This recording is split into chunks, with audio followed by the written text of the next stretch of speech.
Day 88 of learning Python. So ఈరోజు topic very important topic. మనం functions గురించి ఈరోజు తెలుసుకోబోతున్నాం. సో అర్జెంట్గా వీడియోని సేవ్ చేసుకో అండ్ అకౌంట్ని ఫాలో ఆర్ సబ్స్క్రైబ్ చేసి పెట్టుకో. ఫంక్షన్స్ అంటే ఏంటి? సో బేసికల్గా birthday function and marriage function and ఇలా చాలా ఉంటాయని చెప్పారు చదవదు. సో అవి కాదు, మనకు పైథాన్లో ఫంక్షన్స్ ఉంటాయి. సో మీరు ఇక్కడ స్క్రీన్ పైన చూస్తే మనం డెఫినేషన్ తెలుసుకుందాం. Firstly, in Python function is a reusable black of code that perform A specific tasks. అంటే ఫంక్షన్ అనేది రీయూజబుల్ బ్లాక్ ఆఫ్ కోడ్, మనం ఒక పర్టికులర్ టాస్క్ని చేయడానికి మనం యూజ్ చేస్తాం. ఇంకా సింపుల్గా చెప్పాలంటే ఫంక్షన్ లోపల ఒక బ్లాక్ ఆఫ్ కోడ్ ఉంటుంది. సో అది మనం ఏదైతే టాస్క్ చేయాలనుకుంటున్నామో ఆ టాస్క్ చేసేటప్పుడు మనం ఆ ఫంక్షన్లో ఉన్న బ్లాక్ ఆఫ్ కోడ్ని యూజ్ చేసుకుంటాం. సింపుల్. సో మనం ప్రతిసారి రాయాల్సిన అవసరం లేదు, జస్ట్ అందులో కోడ్ ఉంటుంది, మనం దాన్ని యూజ్ చేసుకుంటాం, ఇంతే, సింపుల్. సో ఇప్పుడు మనం సింపుల్గా మనం ఫంక్షన్ని ఎలా డిఫైన్ చేయాలో మనం సింటాక్స్తో చూద్దాం, రైట్? సో డిఎఫ్ అని పెట్టాలా, పెట్టిన తర్వాత స్పేస్ ఇచ్చి మనం ఒక దానికి నేమ్ ఇవ్వాలా, ఫంక్షన్ నేమ్ ఇవ్వాలా, ఓకేనా?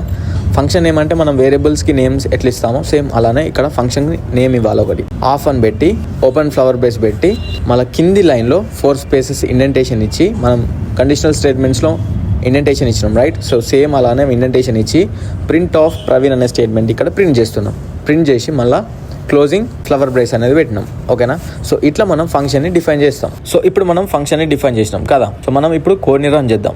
రన్ చేస్తే మనకు ఏమొస్తుంది? అవుట్పుట్ అనేది మనకు ఏమీ రాదు, బికాస్ మనం ఫంక్షన్ని డిఫైన్ చేసినాం, దాన్ని కాల్ చేయాలి. సో ఇందాక చెప్పినట్టు నేను ఫంక్షన్లో బ్లాక్ ఆఫ్ కోడ్ ఉంటుంది. సో ఎప్పుడైతే మనం ఆ ఫంక్షన్ని కాల్ చేస్తామో అప్పుడే మనకు ఆ లోపల ఉన్న బ్లాక్ ఆఫ్ కోడ్ ఏదైతే ఉందో అది ఎగ్జిక్యూట్ అవుతుంది కదా. సో మనం నెక్స్ట్ ఏం చేయాలంటే మై ఫంక్షన్ ఆఫ్ అని పెట్టాలి.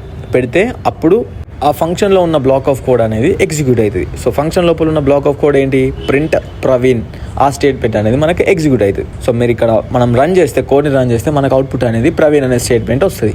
సో ఇట్లా మనం ఫంక్షన్ని డిఫైన్ చేసినాం అండ్ ఆల్సో కాల్ చేసినాం. కాల్ చేసి మనకు అవుట్పుట్ ఏమైనా వచ్చింది?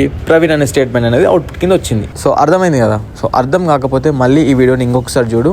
సో ఇక్కడ అర్థం అవ్వకపోవడం ఏముండదు, జస్ట్ నేను చెప్తుంది కరెక్ట్గా వింటున్నా లేదా అది చెక్ చేసుకో. So this is the video for today. Will meet in next video. So రేపు మనం లూప్స్కి అండ్ ఫంక్షన్స్కి డిఫరెన్స్ ఏంటో తెలుసుకుందాం, రైట్?